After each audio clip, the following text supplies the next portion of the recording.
Eagle brand cigarettes, the mildest, smoothest brand of smoking tobacco in the land, brings you Hidden Harbor Mysteries. The Femme Phantom has saved the day at Father Castle's orphanage, but at what cost? As rumors of more outbreaks of violence cross the airwaves, it seems that the visions experienced by Barbara Wilson are coming true. Without her, what will our heroes do? What of Penumbra and her special captive? We'll rejoin the Battle of Hidden Harbor in a moment. But first... Friends, fall is upon us, and just like in Hidden Harbor, New York City is cooling off. Leaves are turning the shades of autumn, and there's a crisp chill in the air. There's nothing like the first bite of the chill wind to make you want to warm up your hands with a flick of the wrist that strikes the spark which lights your Eagle brand cigarette. Warm and toasty, it cuts the chill in the air and adds that warm, satisfying flavor that warms your soul. The weatherman says it's going to be cold and breezy, so enjoy the taste that's warm and easy. Eagle brand cigarettes available in soft pack and new hard box. Eagle brand is proud to bring you tonight's chapter of Hidden Harbor Mysteries entitled Masks. The situation looked grim as Caspar Dixon, fresh from delivering Father Castle and a dozen young men from the flames, reports that Barbara Wilson, a.k.a. the Femme Phantom, disappeared back into the inferno just as an explosion brought down the entire structure. Yes. We heard a few screams from the closet nearby. I had to get everyone down so I couldn't smack her on the head and drag her down myself. There's no way she could have survived all that. Oh, Caspar. You have no faith in me at all. Miss Wilson! Barbara! But how? Oh, my word, Barbara! Are you all right? Thanks to your magic cloak. Nothing magic about it. Confound it, Barbara, I knew something like this would happen. You went in without thinking. If I hadn't followed you with the right equipment... I'd be gone. Yes, thank you. That cloak you made, it saved my life. Not only from the fire, but from... You're tough, but you're not fireproof, you know. You should have a doctor look at you. I think that's wise, Miss Wilson. I am fine, really. Listen to me. It turns out someone set this fire. Someone from Mistress Penumbra's camp. How do you know? I went back in after that voice we heard, Caspar. I opened a closet door and found a shop window dummy dressed like an angel sitting in a chair on top of a box. The box attached to a string which was attached to the door. There was a sign hanging round the angel's neck that read, Kaboom. Someone set a trap for you by turning the orphanage into an inferno.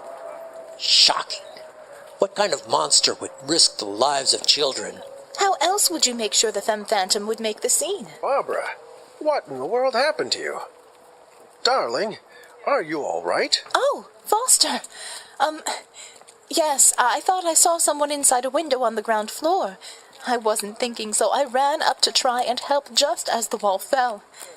Turns out it was just my own silly reflection. You're lucky the wall didn't crush you, darling. Come with me. We need to get you some first aid. I'm surprised your assistants here didn't insist before now. We don't have the sway you have over Miss Wilson, Foster. But he's absolutely right, Miss Wilson. Yes, I do hope everyone is all right. We're lucky no one was seriously hurt, but who knows where these boys will end up tonight, or how long they'll be on the street. You're right, Foster. I think we should call our friends at the Cart and Fisk Hotel and see if they can set our boys up at their overflow location outside of the city. We could have the Cotton Candy Circus players stop over to take their minds off this awful affair. A capital idea, Foster, dear. Don't you agree, Kat? Certainly, Miss Wilson. I hate clowns. What? Nothing. Yes, a capital idea, Foster. Well played, old man. Now, if I go to the aid station, would you see to it all, Foster, darling? but I need to get you to... Nonsense. I can manage. Let's get those boys a place to sleep for the night and a hot meal. You'll be a hero, Foster, dear. Yes, my darling. I'm glad you're all right.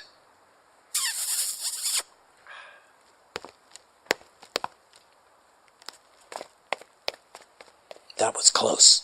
Even Foster has to be putting two and two together after the museum incident, and this... You'll have to tell him sometime, boss.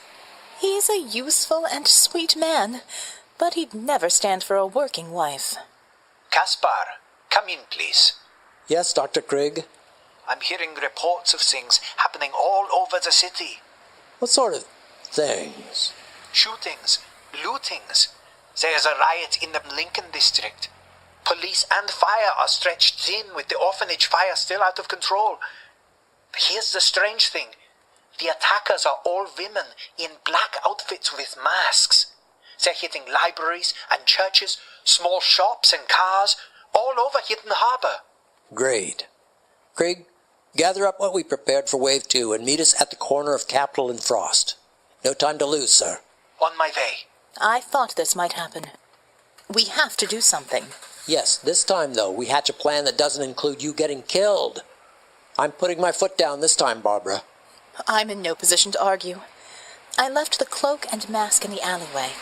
Let's get them and get back to them. Uh-oh. What? It's Father Castle. He spotted you, and he's on his way over. Miss Wilson! This is not good. Nope. Father Castle, I'm so glad you're all right. I hear the boys are all present and accounted for. Are you all right, Barbara? You look a little toasty. Yes, I got a little too close to the fire for my own good, and... Listen, I don't know how to put this, so I'll just say it. Before the fire started, some of the boys reported seeing two women in black outfits sneaking around the sleeping quarters, around where the angel found us. I heard the angel was spotted. I just heard the fire chief and Lieutenant Gregson talking about the other incidents and other women in black wreaking havoc on the city. I certainly hope that if the angel is not injured, she, and whatever allies she has, head straight to Finnegan Street before any lives are lost. Yes, Father. I know that she'll do what she can to stop all this.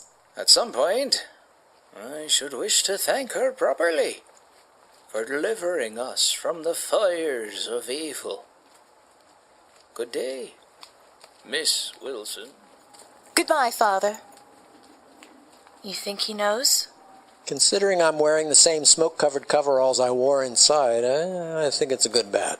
He doesn't want to, but he knows. Those purest of heart will see the truth, says my master Fan's son. We have no time to lose. Well, then it's a good thing I brought the extra equipment with me. I couldn't carry it all and zip line in. Let's get to my truck. The trio race into a nearby alley, vanishing in the chaos of rescuers and firefighters battling to prevent the orphanage fire from spreading to nearby structures. A silent and grim Father Castle watches them as they disappear around a brownstone and into action. 3 blocks away, a small pickup truck sits empty, and a gray sedan rolls up behind just as our heroes arrive.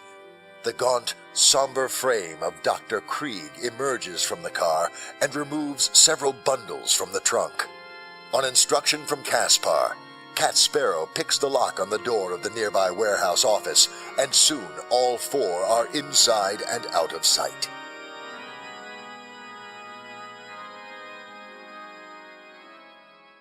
Keep watch at that door, Cat. We've little time, Caspar. Kreig, what have you got? Tearing open the bundles, the former Canadian mountaineer and the German scientist produce a wardrobe of clothes and gadgets suitable for an angel on Earth. They help pour Barbara Wilson into the tight corset and pants, attach the cloak around her shoulders, and clasp tight a belt containing several mysterious pockets. How did the boots fit, boss? Not quite angelic, but they feel fine. You can't fight crime in heels. The boots are standard-issue Canadian mountaineer boots, steel-tipped, flexible heel with better cushioning than I had in the service, plus repainted to match the ensemble. If you click your heels together just right, mountaineer spikes will pop out of the soles. Good for climbing or if someone tries to take hold of you by the ankle. The cape. It's a little dramatic, but certainly proven useful. It's made from an experimental material used on infantry tents in forward areas. Lightweight, bulletproof, comes with a hood for those moments you're fleeing gunfire. Or just fire. It possesses the best heat insulation German science could devise. And it's white, the color of surrender. Convenient. It is until you activate the electrostatic chameleon charge. Now it's black. Cool. Smashing. It also detaches if you double tap the clasp. Or try not to, because the cape is quite pricey and the material hard to come by. Of course. What else? As reluctant as I am to see a woman in trousers... Wait. That clause revokes your permission to speak. Caspar? Yes, well, Kreig used a similar material to the cape in the pants. Not bulletproof, but it's tough to cut, yet flexible. It's rubberized nylon. I call it Teflon. I've padded the knees a bit for those harder landings. Opera gloves.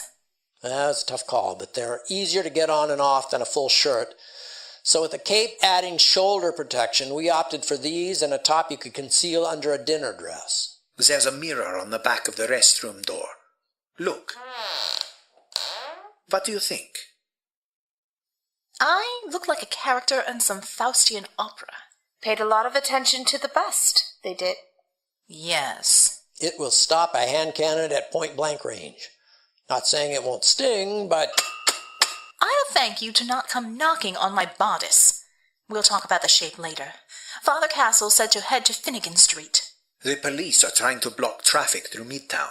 Get me to Dublin and Race, and I'll take it from there. You'll need backup. True. Stay on the headsets, all of you, and give me intel from the ground. If I need you to step in, I'll call. I want to find out who's leading this mob and cut off the snake's head. Sounds like a plan to me. Let's go. Kreig, see if you can find a radio band where these ladies are getting their orders. They have to be controlled from somewhere, and I want to know who and where that leader is. Jawohl. As our heroes rush to help the protectors of Hidden Harbor, its cruel instigator, Mistress Penumbra, continues her attempt to break through the facade of a woman she believes to be the sleeping Soviet agent known as the Red Wolf. Deep within her secret lair, a psychological game of cat and mouse continues. You are missing quite the affair, my dear. My girls will not only make the upright citizens of Hidden Harbor live in fear, but its underworld cannot help but take notice now. Soon, all of them will bow before us. Why not just be honest with me, dear heart? Your talents are wasted hanging on a chain in my playroom. Why not turn me into your police? You would earn a substantial reward. Even for murdering my poor husband, you might... I have all the money I need. What I don't have is the Red Wolf. Look out over the city, my dear. I own this entire floor, and I have a view of the entire city. See the smoke rising? First from the orphanage to the north. To the west, my girls have set the kitchens of the Glasborough mission ablaze. To the south, a lumber yard. Over the harbor to the east, a dozen fishermen are about to cast their last nets. Do you see it? The smoke rising from the four corners of Hidden Harbor marks the beginning of great change, my dear. Why would you do this to your own people? They are not my people. Not yet, anyway. I'm taking a page from the Red Wolf's Guide to Warfare. You keep calling me this. The Red Wolf. Who is it? The time for lying is over. I'm on your side, after all. It was the Red Wolf who crept into the villages of eastern Poland and slit the necks of the German generals in their sleep and burned the churches and meeting halls.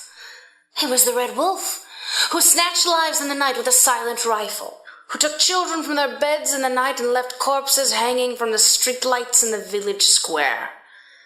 By the time the Red Army arrived in a village, its people were so afraid of you that they begged the Russian army for protection. It will be the same here. We live in a city where all of the good men have gone across the sea to be fed into the blades of the Russian war machine. It is inevitable that your masters will bring the war to our shores. I am your vanguard. Is it not true that even now a German-made submarine, captured by your Russian masters, hides somewhere in the harbor? I only wished to go home, with my husband, to flee American persecution. Yes, I've heard that story. Mr. Greenstreet thought it odd enough to bring to my attention. Good thing he did. I believe you were returning to your masters, with news of the American underworld, intelligence about Mr. Greenstreet's black market of weapons and supplies. You knew the only way to truly cripple this city was to undermine its most powerful army. Organized crime. You are a madwoman. You're burning your own city. You murdered my husband and think me some master spy. The Red Wolf would do just as I've done.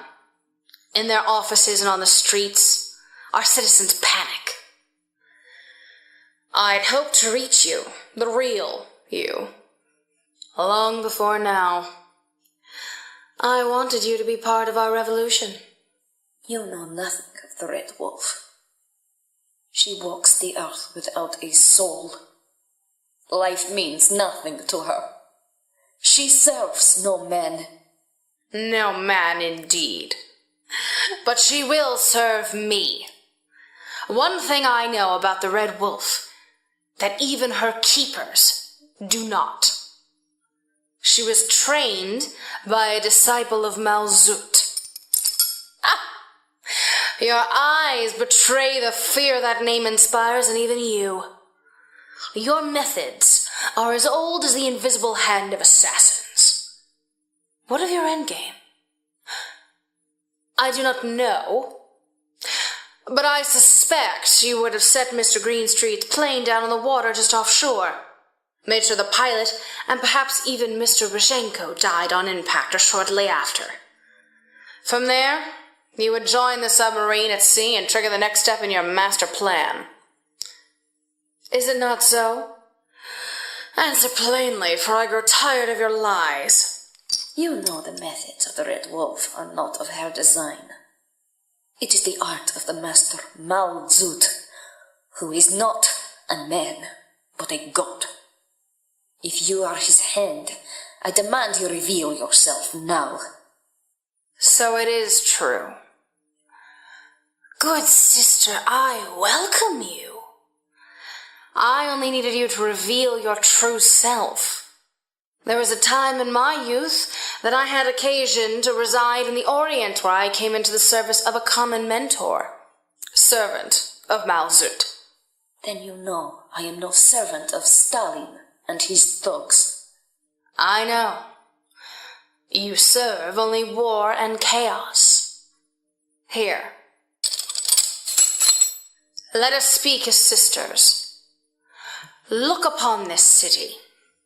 There is only one thing that stands between us and our ends. What? A disciple of our master's enemy, Fan Sun. In Hidden Harbor? If she survived the orphanage fire, and I believe there's an excellent chance of that, she is yours to defile and destroy. My gift to you. We take great joy in destroying the legacy of Fan Sun, even if it takes burning the entire city to do so. The Red Wolf revealed. our heroine has yet another challenge to face as Hidden Harbor burns at the 4 points of the compass. With thousands of lives on the line, how will our heroine and her team stop the carnage from spreading throughout the city? Find out tomorrow in the next exciting episode of Hidden Harbor Mysteries.